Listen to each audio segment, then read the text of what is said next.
I heard, I believe it was on Facebook or on my wall on Facebook. It was either on the earthquake one, or I think it was on my wall, that someone said that UPS was offering free shipping up to $50. That was false. Oh, it was false. Don't be shipping stuff down there. Okay. Yes.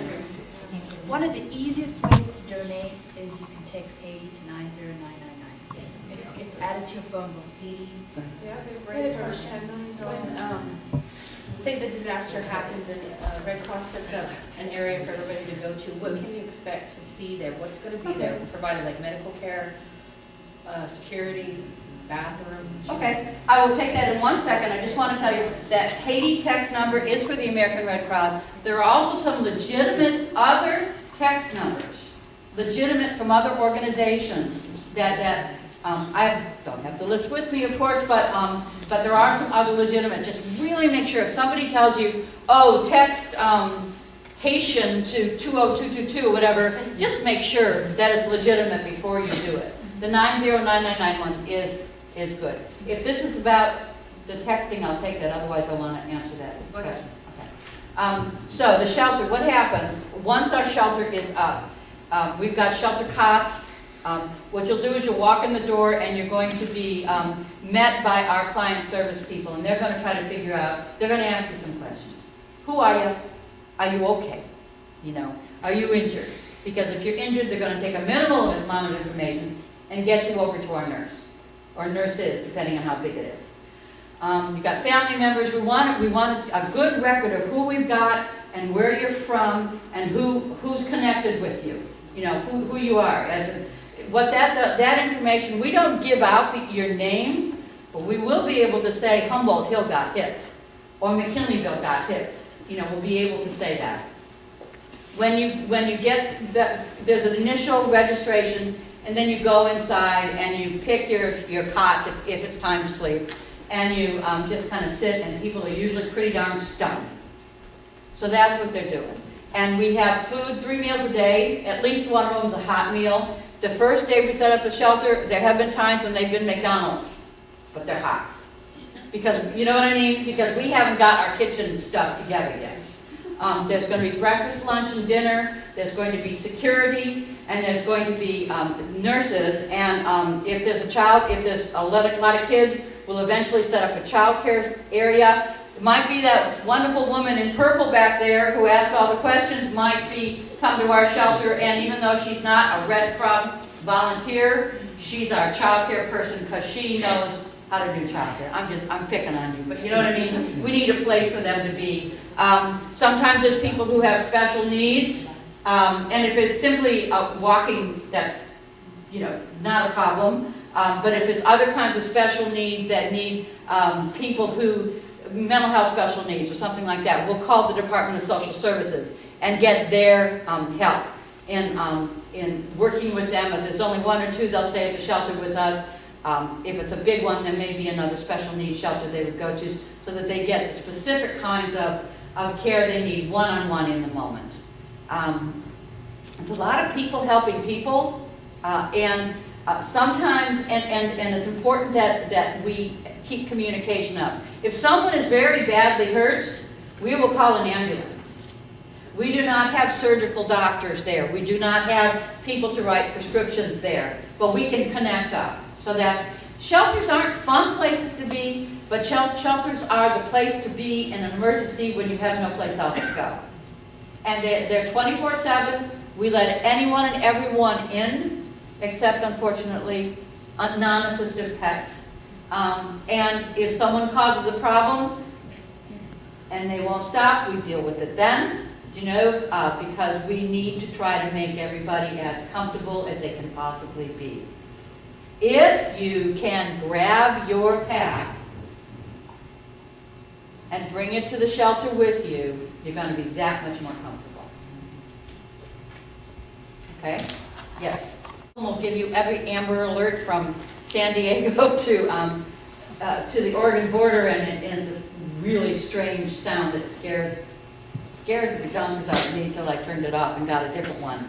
But in terms of the flashlights and all, here we go, Costco again. Sometimes you can get like 3.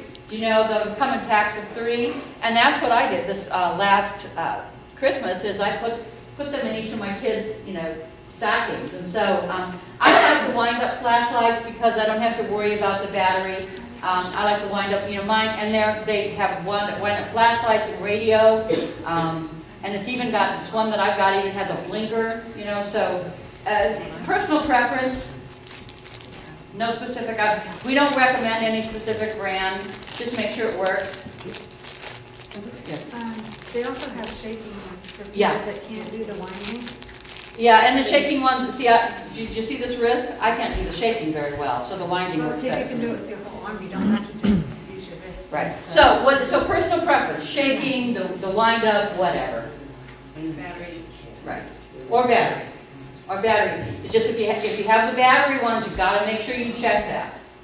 The batteries don't last, forever and ever.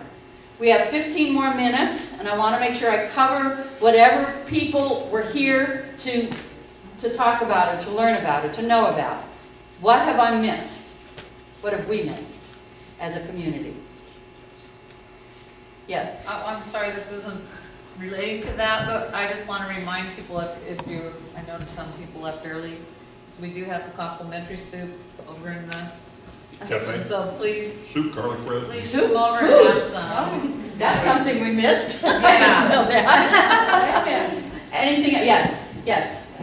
The way we're saying that you're doing at the Red Cross, it's not a bad thing to do in your neighborhood. Find out who lives near you. Is there a doctor? Is there a law enforcement officer? Are there people with certain skills? Because if there were a big emergency and we did have to go for 3 weeks, that's very useful for the community to be able to know what everybody else can do together as a community. And that's a very good point. I'm going to say one caveat, and that is the first responders, the law enforcement, the firefighters, they're going to be doing that. They're going to be being called. That's their, they called it 1B. The 1A is check on the family, 1B is the job. Right. And that's kind of with Red Cross as well. 1A, check on the family, 1B, get to the chapter if you can. They might not be able to do Right, that. and the other, but knowing who's in the area, absolutely. And also, something I forgot to mention, latchkey kids. Kids who may be in your, if something happens at 4 o'clock in the afternoon, and there are a couple of 9, 10, 11-year-olds, whatever, that always are home between 4 and 5:30 when mom and dad get home, know that and check on them, because they're scared. They're scared. And talk to their parents before that, and that's going to really help relieve. Oh, and the other thing about kids, if you have children or grandchildren, you live in McKinleyville, but you work in Eureka, and the children or grandchildren go to school or in preschool, make sure you know what that school or preschool's emergency plan is. Something that's very important to tell your congregation. Something very important. Make sure you know what the plan is, number 1. And number 2, have someone on your emergency card that lives in the town where your kids go to school. Say again, McKinleyville, even someone who's going to be here, who's not going to be also at work in Eureka, someone who can come and get your child. The schools will not release your child to someone who's not on the emergency card.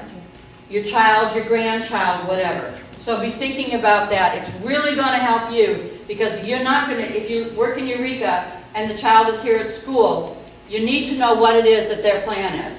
Now, if you don't like the plan, okay, I've had this question. What if I don't like the plan about what my school's going to do? Well, okay, then work with the school to change it, but first know the plan. Until it gets changed, understand the plan, right? You don't want to fight it, understand it, and then work to make it better if you know a way to make it better.